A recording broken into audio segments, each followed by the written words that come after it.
திமுகவின் மூத்த தலைவரும் அமைச்சருமான திரு ஐ பெரியசாமி அவருடைய எக்ஸ் வலைதள பக்கத்துல கல்வியை வளர்க்கும் திராவிட மாடல் அரசு அப்படின்னு ஒரு காணொலியை வெளியிட்டிருக்கிறாரு. பள்ளி கல்வித்துறையில கல்வியை வளர்ப்பதற்காகவும் மாணவர்களின் நலனுக்காகவும் திமுக அரசு கொண்டு வந்த திட்டங்களை ரொம்ப அழகா எல்லாருக்கும் புரியுற மாதிரி விளக்கம் அளிக்கிறது இந்த காணொலி.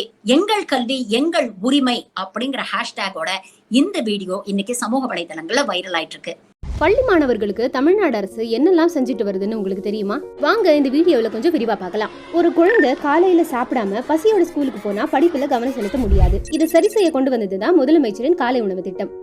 என்னதான் குழந்தைக்கு ஸ்கூலுக்கு போய் படிச்சாலும் சிலருக்கு புரியாமலே இருக்கும். இந்த பிரச்சனையை சரி செய்ய கொண்டு வந்ததுதான் எண்ணும் எழுத்தும் திட்டம். கொரோனா காலத்துல குழந்தைங்க ஸ்கூலுக்கு போக முடியாத நிலையில படிப்புல இடைவேளை வந்துடக்கூடாதுன்னு கொண்டு வந்த திட்டம் இல்லம் தேடி கல்வி.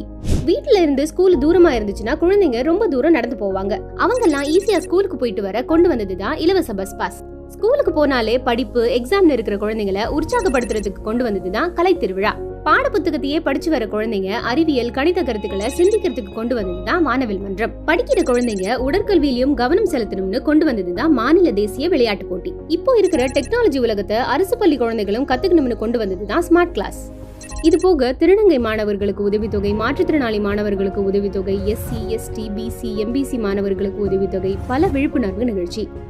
இப்படி தமிழ்நாடு அரசு பள்ளி மாணவர்களுக்கு பல திட்டங்கள் கொண்டு வந்து கல்விக்கு முக்கியத்துவம் கொடுக்கிற அரசா செயல்பட்டு வருது திராவிட மாடல் அரசு.